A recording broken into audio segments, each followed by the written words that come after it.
Dear students, how are you? Now, you have to study a square root of a number in a decimal form. You have to study the square root of a number in a decimal form. First of all, let us learn what is the working rule.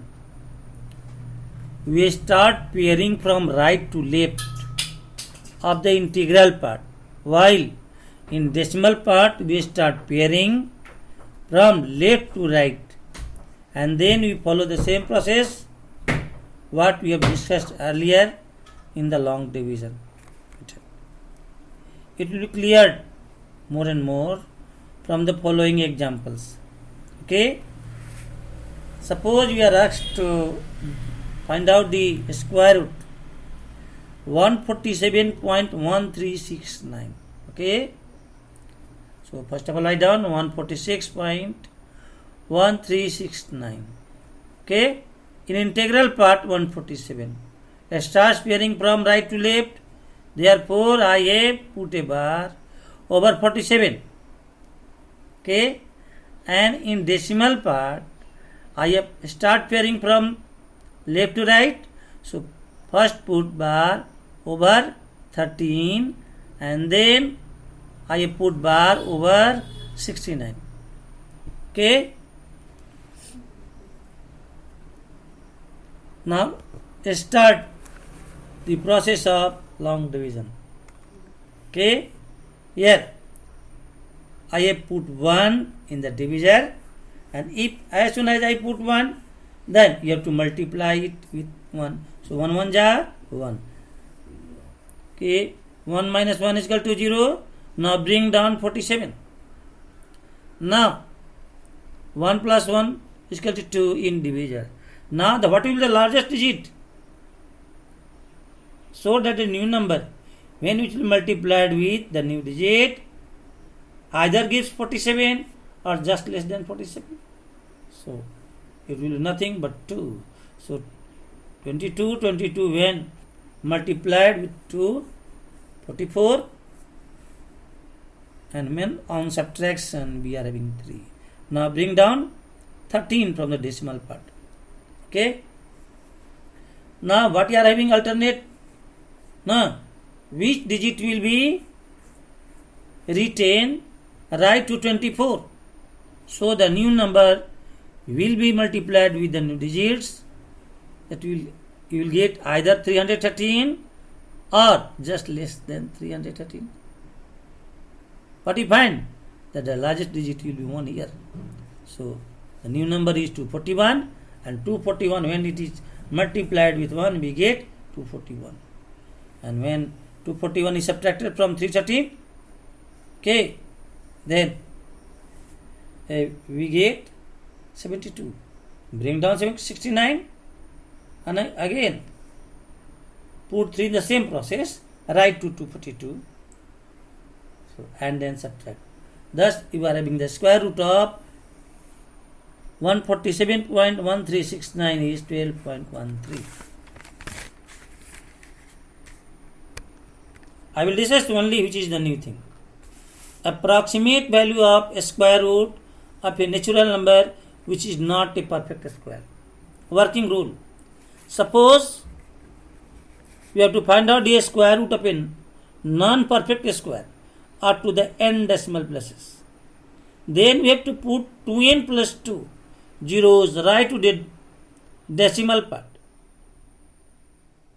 Let us take some examples in order to make clear.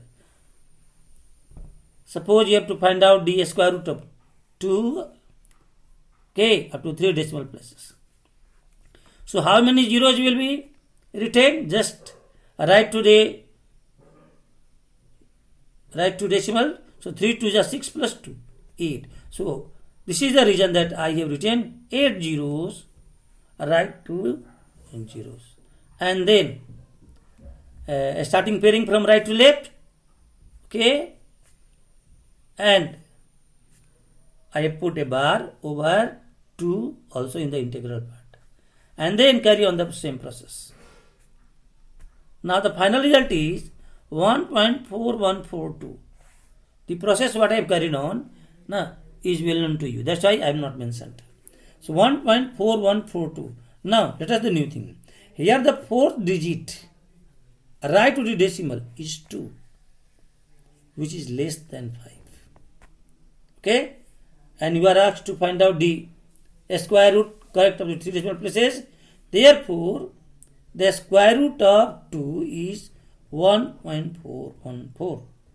If the fourth digit, suppose, right to decimal is 5 or more than 5, that the third digit will remain by 1. Third digits will increase by 1.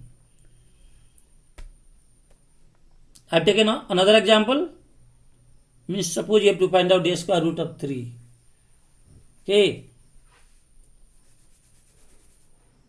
Up to the 3 decimal places.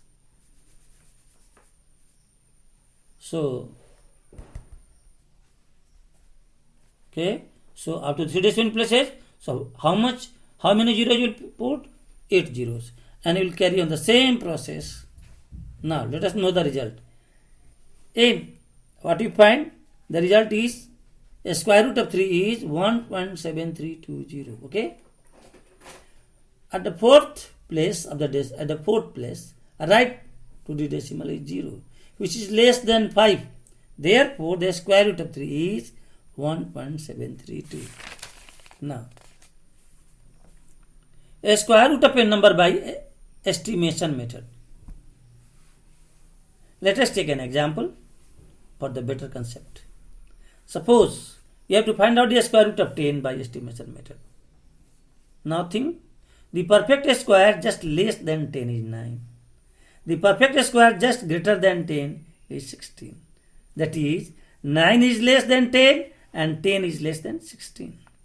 It means 3 square is less than 10 and 10 is less than 4. 4 square, it means 3 is less than root over 10 and root over 10 is less than 4. Now, let us take the number lying between 3 and 4. I have taken 3.5. What we find when 3.5 is multiplied with itself? We find 12.25, which is greater than 10. Again I have taken a number 3.3 and multiply with itself. What we find? The product is 10.89. It is still greater than 10. Again I have taken 3.2 and 3.1. What we find? That 9.61 is less than 10 and 10 is less than 10.24. It means 3.1 whole square is less than root 10 and root 10 is less than 3.2 whole square. But 10.24 is much closer to 10 as compared to 9.61. Hence we can say that root over 10 is 3.2. Now, last one. A square root of a rational number. Let us know the rule. For perfect square, root over a into b is equal to root a into root b. Suppose you have to find out the square root of root over 16 into 81. So root over 16 into 81 is equal to root over 16 into root over 81. And root over 16 is equal to 4 and root over 81 is equal to 9. 4 9 is 36. Rules. Second rule. For perfect square a and b, where b is not equal to 0, root over a by b is equal to root over a by root over b. I have taken an example. Root over 36 by 64. By this second rule, it will be root over 36 divided by root over 64. That is 3 by 4. Now observe some pattern. 1.2 whole square is equal to how much? 1.44. 0.3 whole square is equal to 0.9. 0.41 whole square is equal to 0.1681. The same way.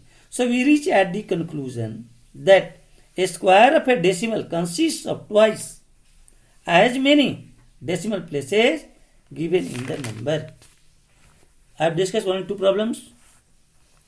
Root over 49 plus root over 0.49 plus root over 0.0049. Here, root over 49 plus, now root over 0.449 can be written as root over 49 by 100. And the third part can be written as 49 by 10,000. Okay. Now root over 49 plus root over 49 by 100 is equal to, can be written as root over 49 by root 100. In the same way, the third part can be written as root 49 divided by root over 10,000. And hence, the result is 7 plus 7 by 10 plus 7 by 100. That is 7.77.